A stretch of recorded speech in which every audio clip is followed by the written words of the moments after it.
and we're going to talk about Measure 80 tonight, and we're going to talk about medical marijuana, we're going to talk about hemp, because a lot of people don't understand it. There's a lot more going on than just the pot plant by itself. There's the medical, there's the food, fuel, and fiber, and that's what I really appreciate about the OCTA 2012 marijuana measure that's on there, is because it's covering all the different aspects of the hemp plant. Right. And you are a founder or co-founder of a Women for Measure 80, something to that effect? I'm the founder of Women for Measure 80. At the end of August, Roy Kaufman, who is the campaign director for Measure 80, sent out a post asking for people who were interested in being interns to help out with Measure 80. And I sent him a note and I said, I think I'm a little too old to be an intern, but I'd love to help out if I can. And so he contacted me because, come to find out, women are one of the groups who are the most undecided on this issue, and they really wanted to focus on, I didn't know that. Yeah, on reaching out to women in the community to talk to them about why we need to pass Measure 80 and explain to them how our current prohibition isn't working and we're not protecting our children. And, you know, if you think it's going to be all over, the news flash is it already is all over. And you mean the marijuana, availability of marijuana? Right.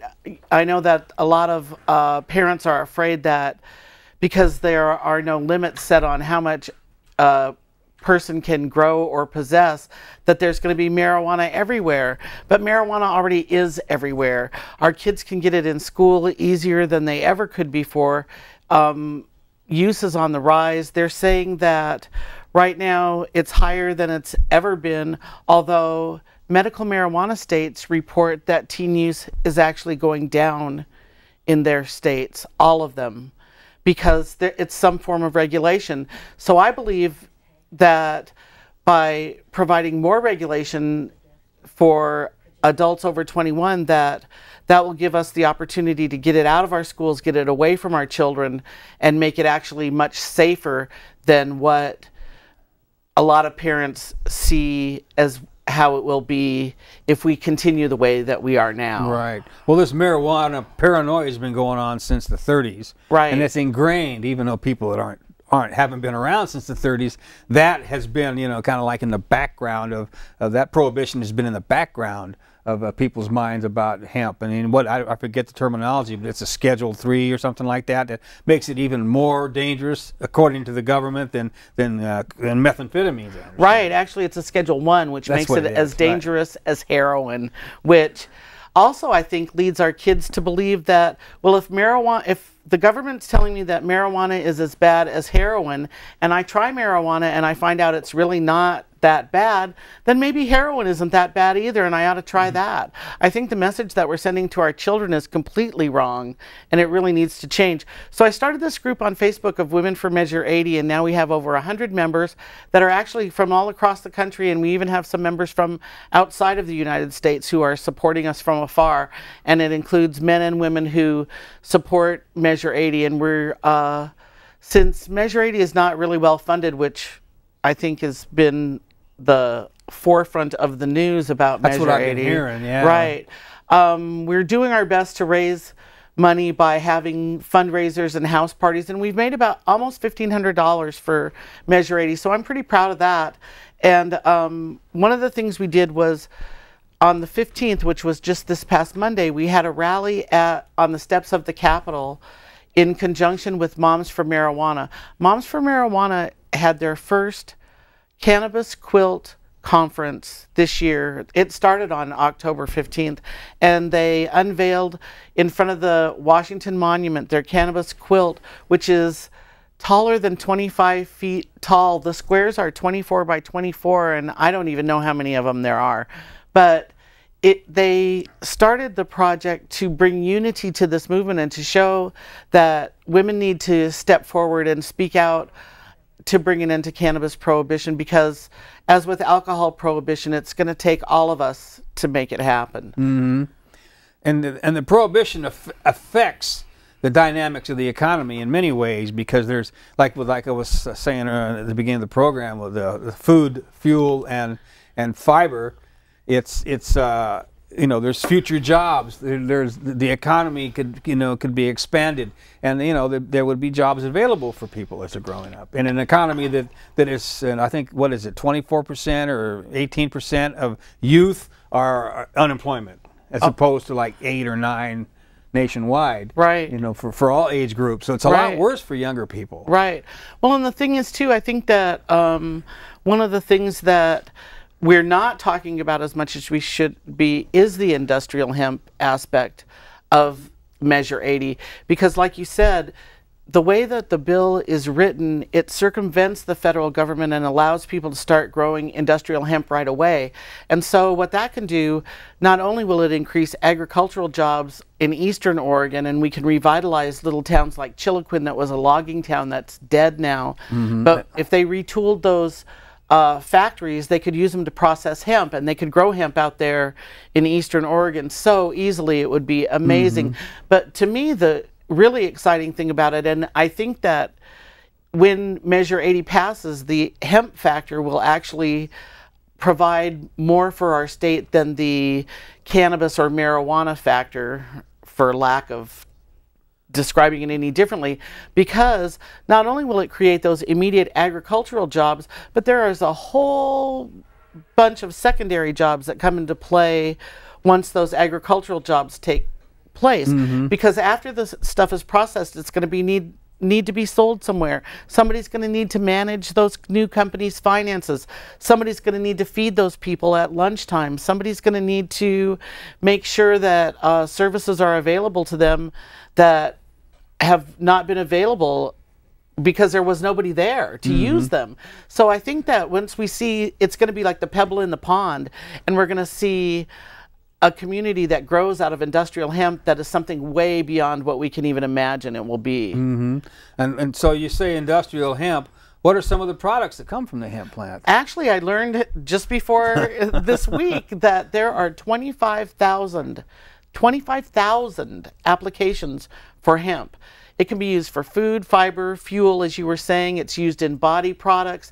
But where we're seeing the biggest growth, and I'm taking out my notes because I don't ever remember this, is in the combined food and body care industry.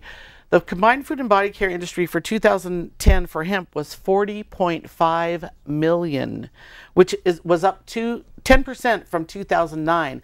At that rate of increase, by the time we come to 2013, when we can grow hemp here and start making our own combined food and body care products, that will be up another 20%. So that's almost $50,000 if my math is correct, which it probably isn't, but it could even be more than that. 50,000 or 50 million? 50 million. Yeah, 50 million. 50 million. You said thousands. Oh, yeah. But right now, all that money is going to what? To China to Canada or Canada? And China, right. And what if we were bringing that money here to Oregon? Can you imagine? I mean, to me, I get so excited when I think of the possibilities of what bringing that money into Oregon can do, especially when I think of protecting our children and looking out for the future generations, because we need sustainable jobs for our kids.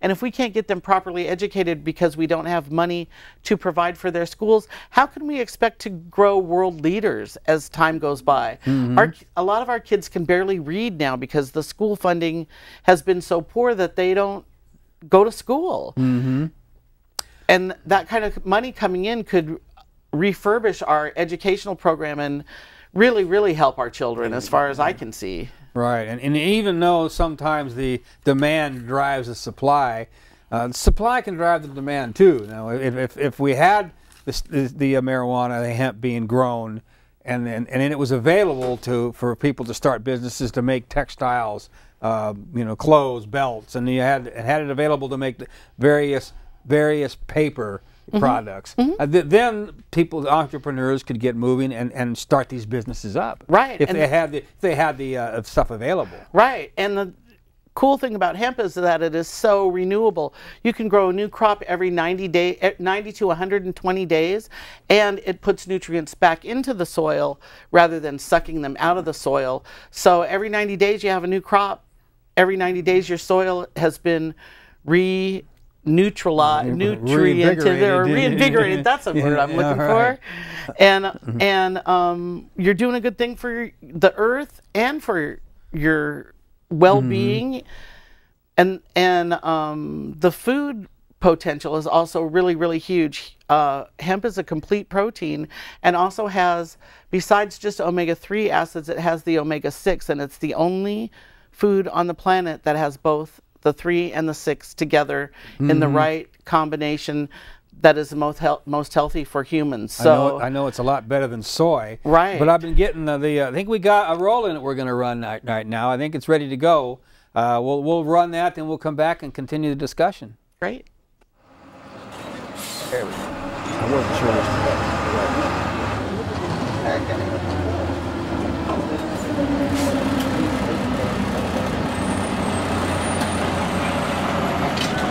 Looks like we're the first world.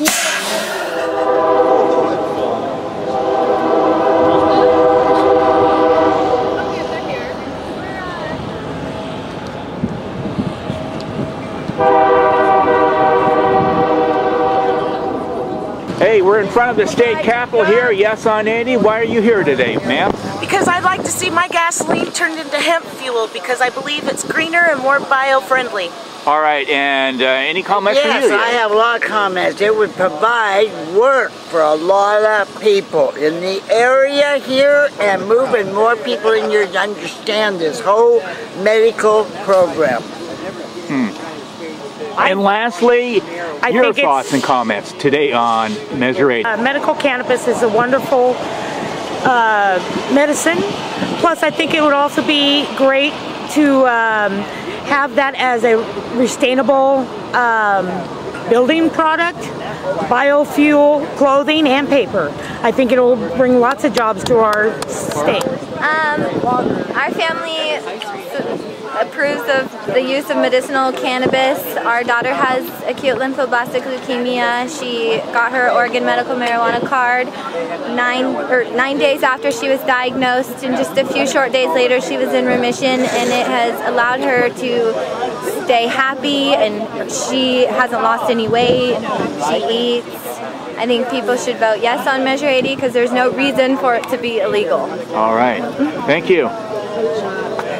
And does she talk or she? Oh yeah, she can talk. Let's take your mask off. Yeah. No, she does not want to talk though. All right. Can we take your mask off? Okay. She's gonna be shy. All right. Thank you. Hey, I'm here down here in Salem here, just speaking to a few folks about why they're here today. So I'm Amanda Rain, and I'm the Outreach Director for Yes on 80 and with Women for Measure 80. And we're here today to rally to really declare that we need to end prohibition to save our children.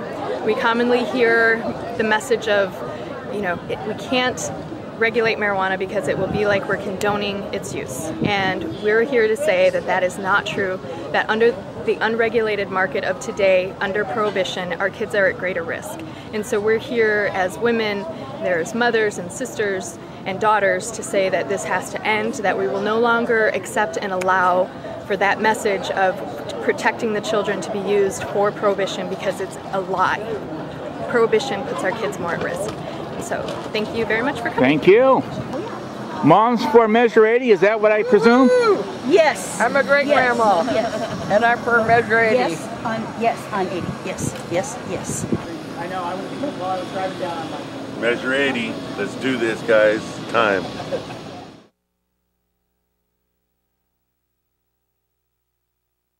All right, we're back. Yes. That was put together, as you see, by FM Images. Yes. Frank Mahoney, he's also our director, and they're getting that control room squared away, and there we might have the original video that I wanted to play at the beginning a little bit later in the program.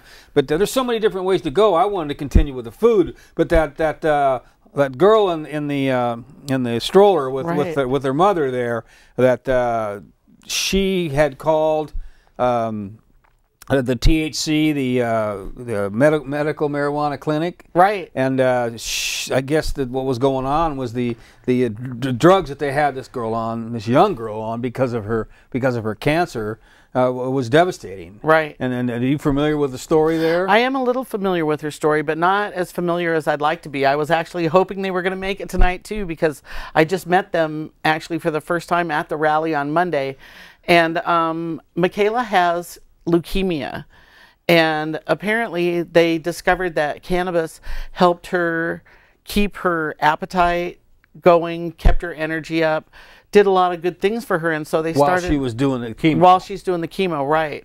And so they started treating her with cannabis, and it's been life-changing for her. And she's doing really well, although she's still getting chemo. And we were just talking... I didn't know that. Yeah, I'm not sure exactly why she is still, but I'm sure there must be a reason, because you sure wouldn't do that to your child for no reason. But they were really, really awesome people, really informed about what they were doing, and just really anxious to become a part of supporting Measure 80 to help us spread that message to parents that it's not the boogeyman. It's not a horrible thing that's it's not going to be, people are going to be running around naked and crazy. It's not going to be any different than it is right now. Really, because the fact of the matter is, people who don't use cannabis now probably aren't going to start once it becomes just legalized. Because it's around, yeah. Right, and those of us who choose to consume it now probably aren't going to stop, whether the law passes or it doesn't, because I mean, as you can tell by the national figures of over 850,000 arrests just last year for cannabis consumption, that's a lot of people that are using cannabis illegally. Why not just make it legal? Why not make us all be law-abiding citizens instead of criminals? And why not funnel the money from that black market industry into our state coffers to help pay for things like school, to help promote new jobs throughout the state? And not to mention the amount of money that we're spending in probably every state of the union, but more states than others, that keep people imprisoned. Right. For a non-violent crime. Right. Actually, it's created an industry. Right. It has. And in Oregon, that industry is costs the state of Oregon about $60 million a year right now. So that's not I mean, if you're talking about billions and billions of dollars, that's probably not a huge amount, but I think that our economy could use $60 million, regardless of whether there's a B and it's a billion or 60 million. I think that we really need to take a look at this, not only because it really will keep our children safer, but also because on the big picture of how much money it's going to bring into our state. Well, it gets down to distribution of the state's wealth. $60 million could go a long ways towards rebuilding bridges and different infrastructures, or towards teachers, or some of these things that down the road would create jobs and maybe give children as they're growing up a place to be, and rather than getting out on the streets and getting into trouble. Because when you're young, you get moved into different directions. I know I was. Sure. You might do things differently with your life if you had a direction, and providing jobs or providing infrastructure and maybe some different things in school, sure, might head that off. Absolutely. And interestingly enough, the deficit for Multnomah County schools last year was $60 million. So yeah, there you go. There you go. It does work out. So that there way. you go. Right. So I mean, that's just one of the things. And getting back to the jobs, when I stop and think about the potential for what we could do there, all the way from somebody who is handy and crafty, who could make clothing from hemp fabrics and sell them at a high-end boutique, to somebody working on a farm and growing it outside. I mean, the possibilities are just endless. And not only that, but hemp creates wonderful paper, and I'm sure that it creates very, very good, I don't know what the word would be, for textiles. Right. So it's all coming in from Canada now. You see some things, maybe little purses and different things that come in from Canada, but it could go large scale. Right, it sure could. And also we get a lot of our hemp from China for the food products. I think that's where my understanding is that that's where a lot of the food products come from, is from hemp that comes from China. So China already owns us, don't they? You don't. So maybe we could get some of that back by growing hemp. So where does the food come from? And the seed? The seed, right. The seeds are edible and delicious with the hulls on them or without the hulls on them. But also, once the hulls are removed, the hulls can still be used for food too, as I understand. I'm not quite sure how that works. And the seeds can also be made into milk products too. So like kind of like soy milk, they make hemp milk also. And there actually is a company right here in Oregon called Living Harvest that they apparently import about $100,000 worth of hemp seeds from Canada every year to make their hemp milk. So imagine, I mean, even that $100,000, if you were growing that, what would you think? I'd be happy. And, you know, this might be a good time to draw the distinction between that marijuana grown for medicinal and marijuana grown as hemp. It's two completely different ways of growing it. Right. Well, and it's two different plants, actually, too. The hemp plant has no psychoactive THC in it, whereas marijuana that we use medicinally or socially does have a higher level of THC in it. So I think that it's below 0.3% for industrial hemp, but I could be wrong. But it's not, but you could eat every hemp bar, every box of hemp granola on the planet, and you would never test positive for THC. So that's a rumor too. Sure. To dispel. Well, that's why I asked that, because a lot of people think, well, then people were going out to these fields of marijuana and picking this stuff and having all this free pot. Well, this stuff grows wild back in Missouri and different places, right? And it grows in the ditches and all that. Ditchweed. Yeah, ditchweed, and you might be able. We tried to smoke it. Yeah, I'm not gonna lie. We did try to smoke it. Everybody does, and you'd have to. It's impossible because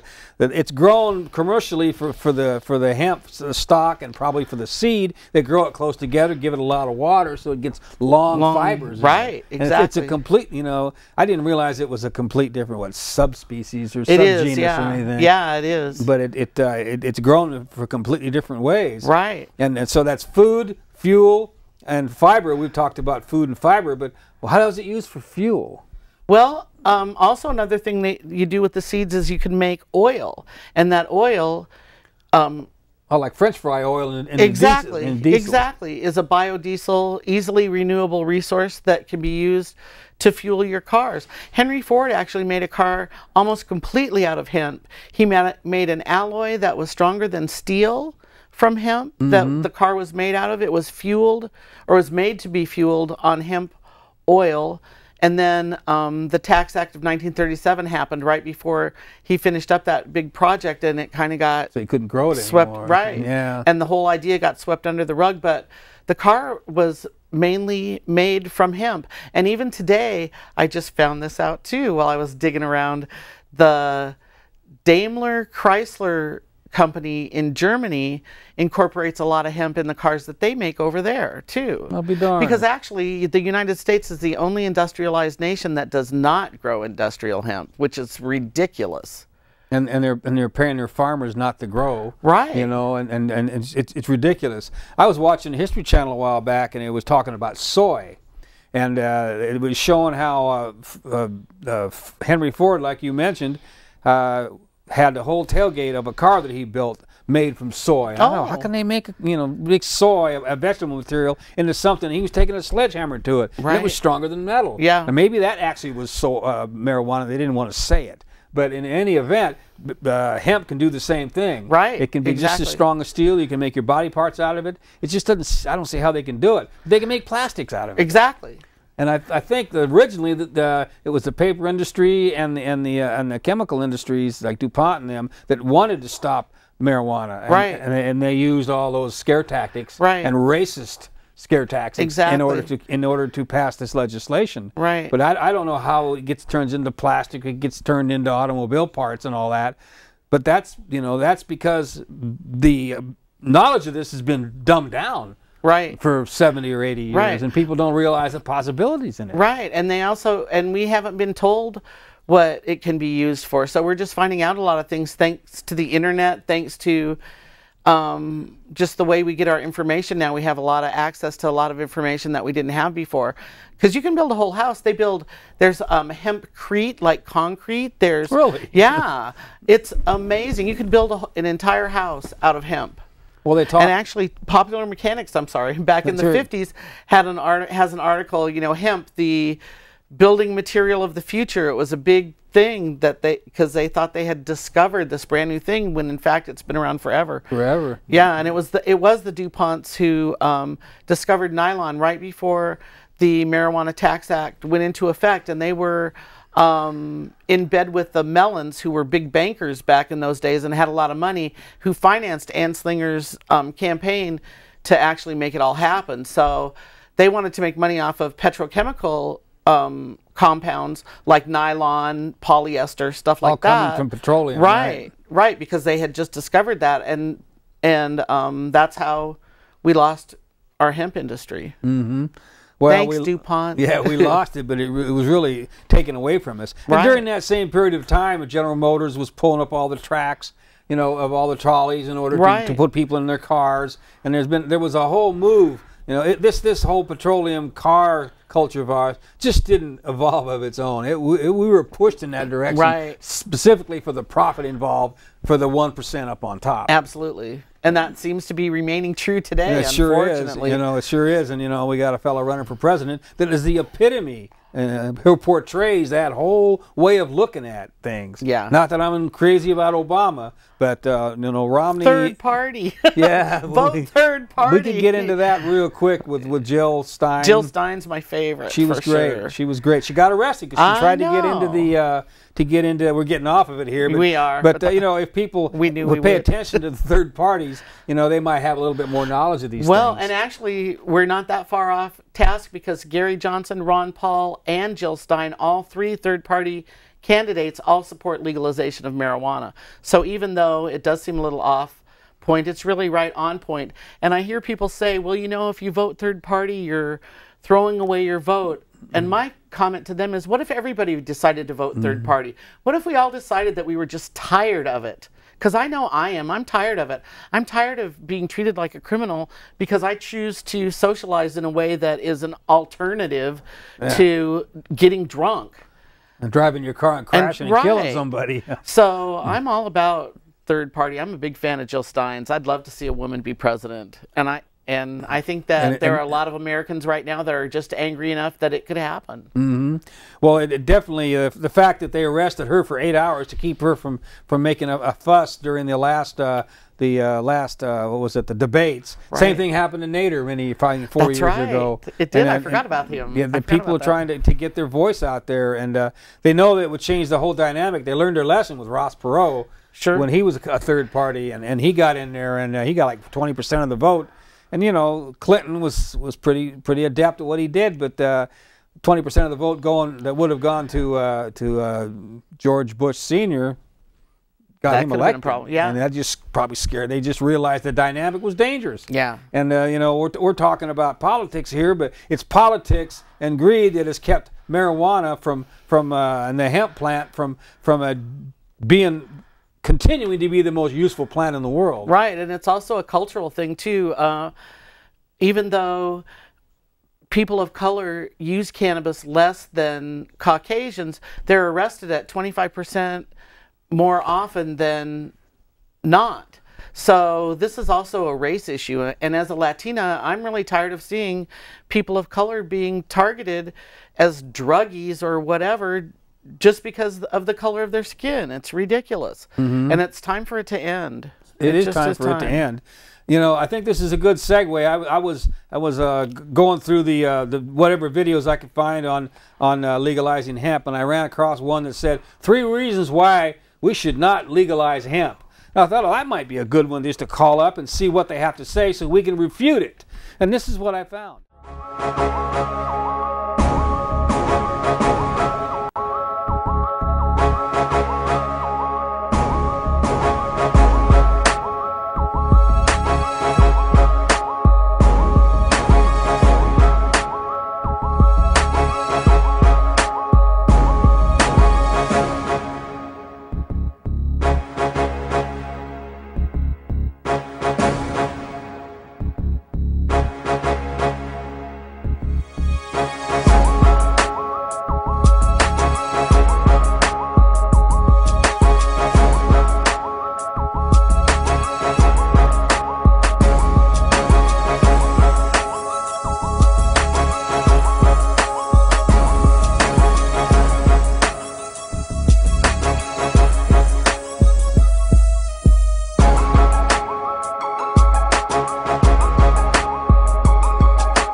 came into it thinking, well, we'll have something to refute here, and it turns out that they were basically on our side, and it's true. I mean, the oil companies, we talked about how they pretty much ran it out, right? And the pharmaceutical companies, because all the drugs they were making synthetically or whatever, marijuana would have been a good substitute for a lot of them. And then, of course, the Thug Free America there. Right. That was pretty good. It was clever. That was really good. They were real clever. But you said that there's some we really can't on public access ask for money and do any commercial things like that. But you are having some benefit come up. We are. We can talk about that. Right. Well, we have a lot of things going on. And where people can find out more information. Where people can learn more about Measure 80, about legalization, about cannabis and hemp. Tomorrow at the Clinton Street Theater, there is going to be a showing of a sneak peek of a new movie called Legalize It, which is a documentary that talks about the Proposition 19 campaign in California and how the one that didn't make it. Right, yeah. and why that didn't make it. And I guess the director of the movie is going to be there too. And that starts at 1 o'clock tomorrow at the Clinton Street Theater. It's only $5 to get in, and part of the proceeds will go to Measure 80 for that. Then on the 27th, we're having a party called the Forbidden Harvest Rock and Roll Fundraiser at Slabtown. And that's going to be it's going to be a hardcore rock and roll party, is my understanding. So that should be really fun. Featuring a band called Boo Frog and Werner Pantons. They'll be there at Slabtown on the 27th, which is a week from tomorrow, a week from Saturday. Then on November the 3rd, the world famous Cannabis Cafe is having the End of Prohibition Speakeasy. I'm really looking forward to that. That's clever, yeah. Yeah. We're calling it the last party of Prohibition, and we're hoping that people will come dressed up in Prohibition era clothing. The music is going to be provided by a group called Inspirational Beats. They play ragtime music and music from the Prohibition era. That sounds and they cool. have dancers that are going to come down and dance, do the Charleston and stuff like that. It'll be really fun. And for $5, it's a Prohibition era price, because for $5 you get spaghetti dinner with salad rolls and root beer floats for dessert. And they're also going to have a medicated chocolate fountain there too. And in the tradition of the true speakeasy, it's an OMMP event, but in the true spirit of the speakeasy, come on down. That's all I'm going to say about that. Right. But where can people get this information in case they didn't write it down? Or you can find the Women for Measure 80 group on Facebook, and all the events are in that area. And also, I think that the OCTA website has them, which is www.octa2012.org or vote80.org will also take you there. That's another one, right? So all those places will take you there, or you can call us. I think they put my phone number up on there somewhere. Well, if we got that, we can put that up. Yeah. Yeah, definitely. And you can call us and I can tell you what's happening. And the big exciting thing that we're doing that everybody can do from their own home, you can do it, I can do it, everyone can do it, is phone banking. JustSayNow.com has created a phone bank. Isn't that Washington? Measure 80. They're doing Washington, Colorado, and they decided to add Oregon just within the last couple of days.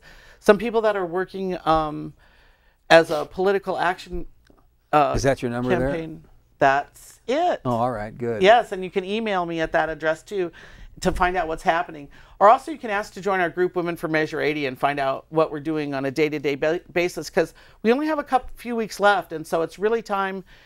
We really need everybody's help. We really need your help badly, because we are underfunded, and because right now we just slipped 3 points in the polling this week too. We went down 3 points from where we were a few weeks back. It was about 50-50, wasn't it? It was actually 41% in favor and 36% against, with the rest over 20% undecided. So that's a lot of undecided. It is a lot of undecideds, but now it's 43% against, 37% in favor, I think. I can't remember. Anyway, I just read it. Anyway, you know the direction of right, it anyway. Right.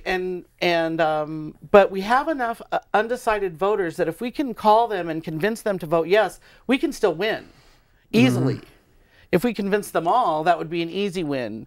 But we really only need to convince about 12% of them, which is a little more than half. So not too bad. And I think that we can do it. But if you go to justsaynow.com and click on Oregon, they'll give you a script. They tell you exactly what to say. They tell you who to call. And if everybody did that for 5 or 10 calls a day, we could make this happen. And it's free. You can set up a Google Voice phone number for free. You can make calls on it for free. All you need is an internet connection. You don't even need a cell phone. So please go to justsaynow.com and check that out and help us win. Well, we need to get the word out because we're going to have to counteract the big guns that are going to be coming out on the no side, because I haven't seen much in the way of advertising yet. But you know now, less than 3 weeks now, that it's going to be happening now. I would think if it's going to happen, that this would be when it's going to happen. But an interesting little tidbit that I read in Willamette Week when they were talking about this in mid-August, I think, is that even though there are groups opposed to Measure 80, the sheriff's departments and the DAs and all the legal people who are against Measure 80 have not chosen to do any kind of fundraising to oppose it. So we're basically running unopposed. So far, anyway. So far. And the only thing that I've seen were those billboards that Clear Channel put up on 7th and Division and 122nd or 7th and Burnside and 122nd and Division. There were 8 of them, and a group of women who actually belonged to Women for Measure 80 started a protest on Facebook and got those all taken down within 24 hours. It was pretty amazing. And I'd like to give a public shout out to Betty Retro, Sensitiva, and GDCCMMJ. Those are all their Facebook names for reasons of privacy. But those girls pulled it together and did an awesome, awesome job and did a really great thing by making those phone calls and getting those signs taken down. Well, those signs were like out of the 30s. Was that same gut reaction, going for your emotions, trying to scare people, right? And put a picture up of somebody that would look like they were a crack addict, as if they were, had been smoking marijuana, right? And that was the exact same type of portrayal that got it in the 30s by Anslinger, Mudslinger Anslinger. Right. It was definitely some reefer madness going on. So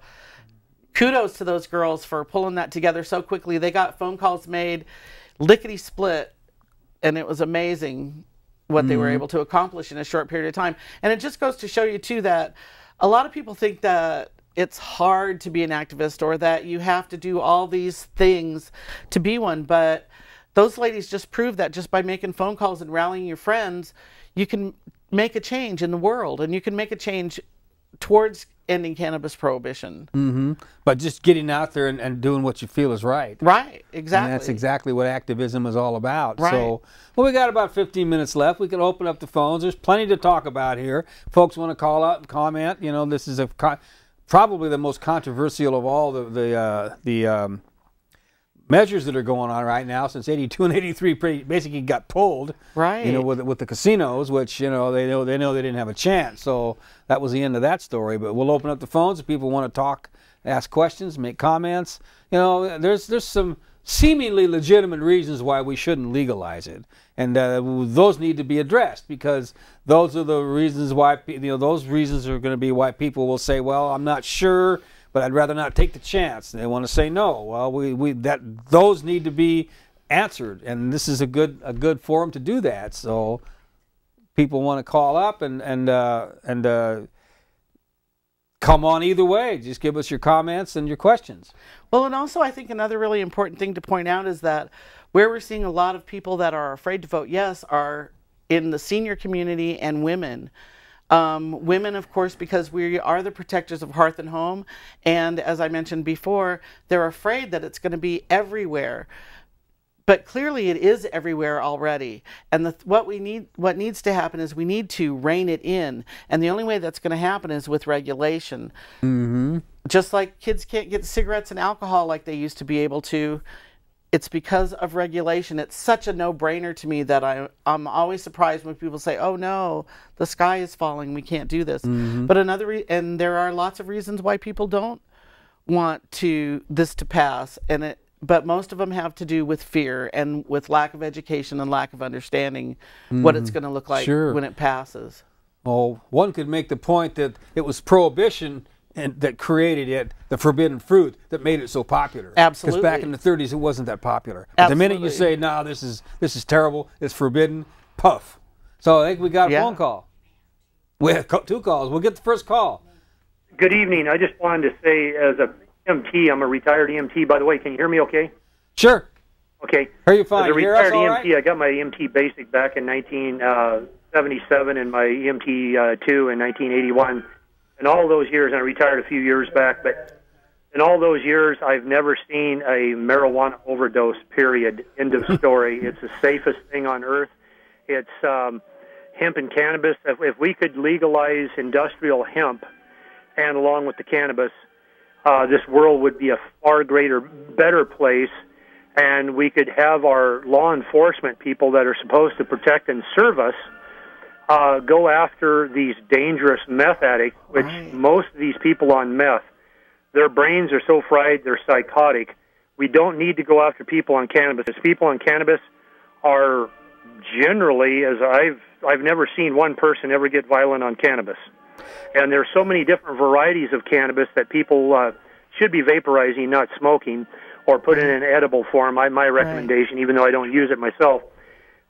There's so many different varieties. I just picked up an issue of Skunk magazine here just recently, and they had about 20 or 30 different varieties in there, and they all explained, like this one particular variety of cannabis, you can use it. It's about 80% sativa and about 20% indica, and you can use that all day long. You won't get sleepy. You won't get tired. And many years ago, I worked in a construction industry with a guy who used cannabis every day on the job. He was never late, never had an accident, and he never broke anything, never got hurt, and he was a perfect employee, and he used cannabis every day on the job.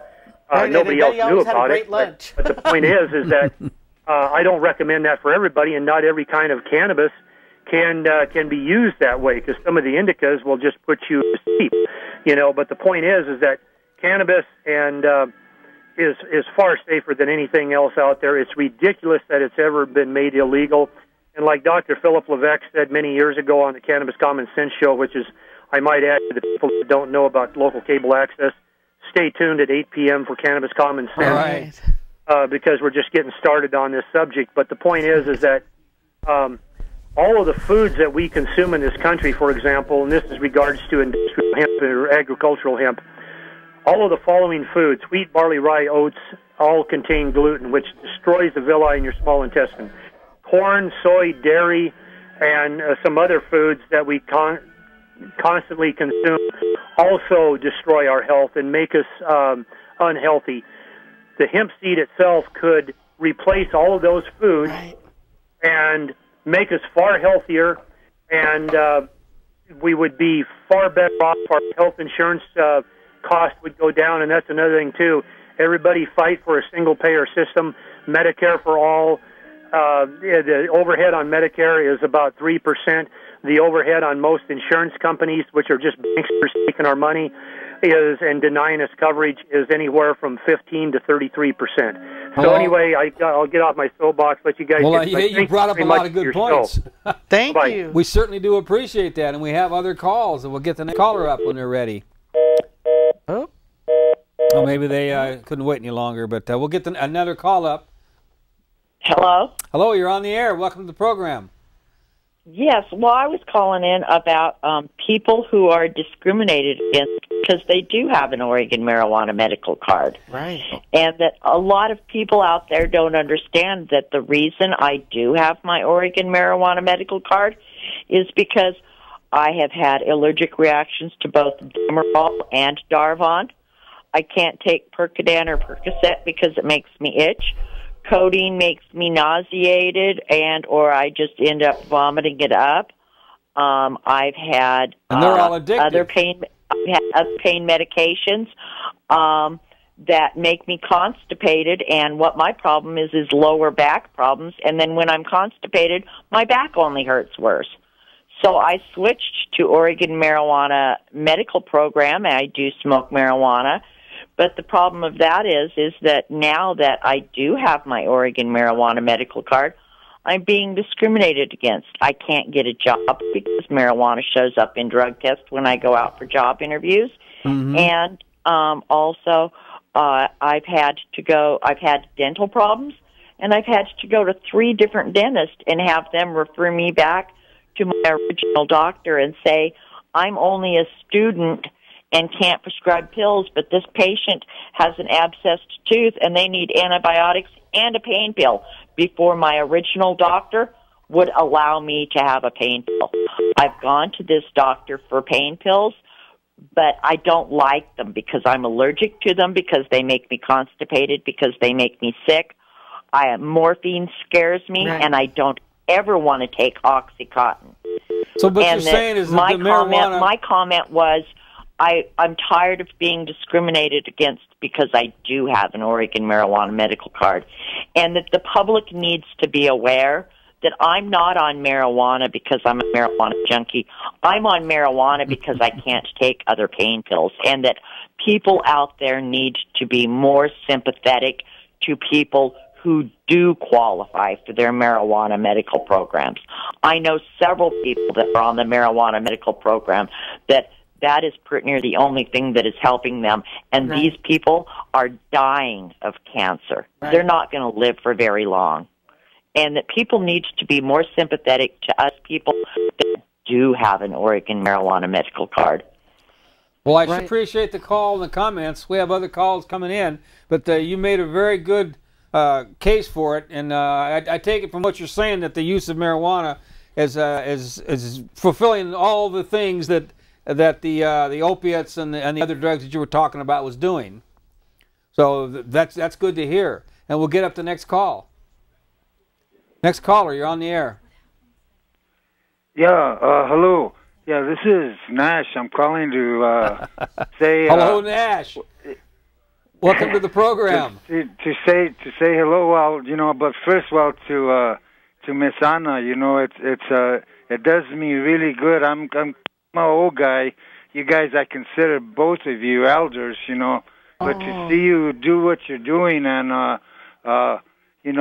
not to refer to your age, you're a real excellent ruca, that's a compliment. me ruca, But Gracias. No, but to see, and that goes for both of you, because we're about the same age, and to see Jim, if I could kind of compliment Jim a little bit, if I want to think of Jim like that, I could think of him as that hemp plant, as that little seed that I knew, that I still do know as Jim, that was years and years ago, and even though we never got into the marijuana part of it, I know what I was doing, but anyway, that's not what we were doing at the time. But to see Jim, now I turn on the TV, and sometimes I watch, but how he's growing and how he's budded out, and maybe it was on a different stem, but to remember that, I remember Jim taking the time, and it was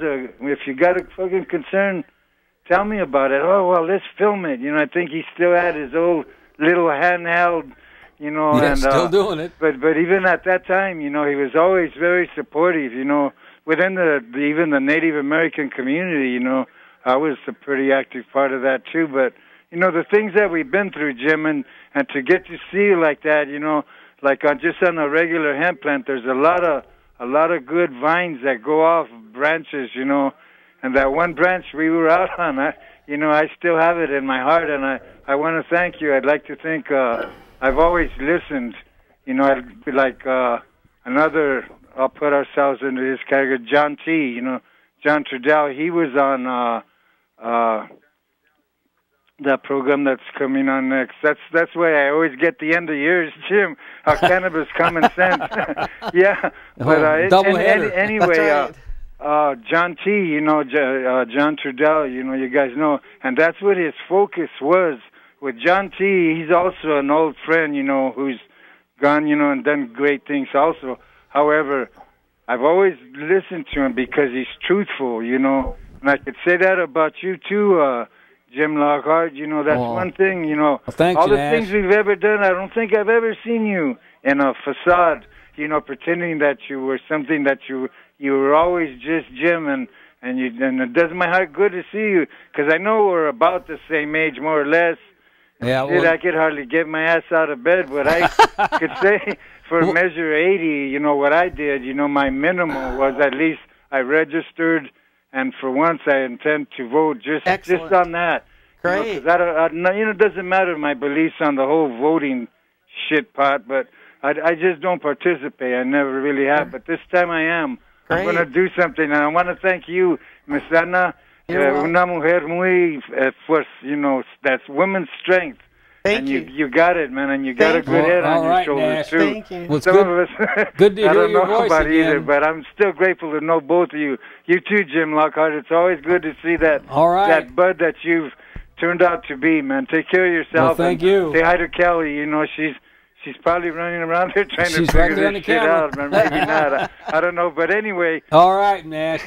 Yeah, okay. Hello Thank to all you. of you guys, and thank you for all you do. Thank you. you.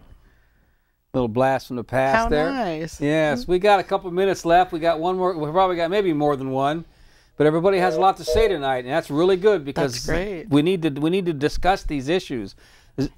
We got another call? Yes. Hello, you got about a minute here. I hate to cut you short, but we're running out of time. I have a high stress job, and I wouldn't be a normal person without pot. I'm sorry to say. No, but it's okay. I wonder why somebody hasn't made a film about what if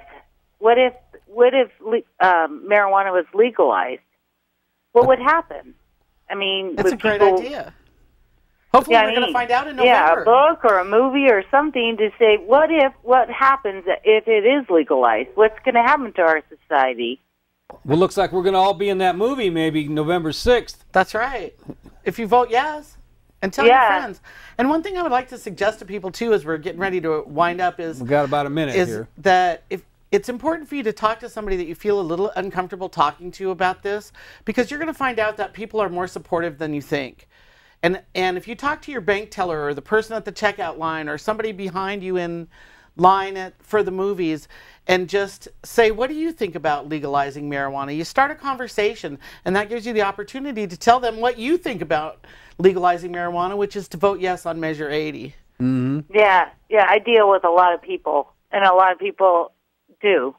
Okay, we're down to about 30 seconds here. It's medication. I mean, it's dealing with life every day. Okay, well, the program's ending right now. I appreciate the call. Thank you very much. Thank you. We got 20 seconds here. Keep up the good work. All right, thank you. I want to thank the crew. And Anna, thank you for coming on the program. Thank you so much for having me. You brought me. a breath of fresh air and some really good information. Thank you. And I want to thank the callers. And we'll be back next week. Thanks for tuning in. Bye. Thanks.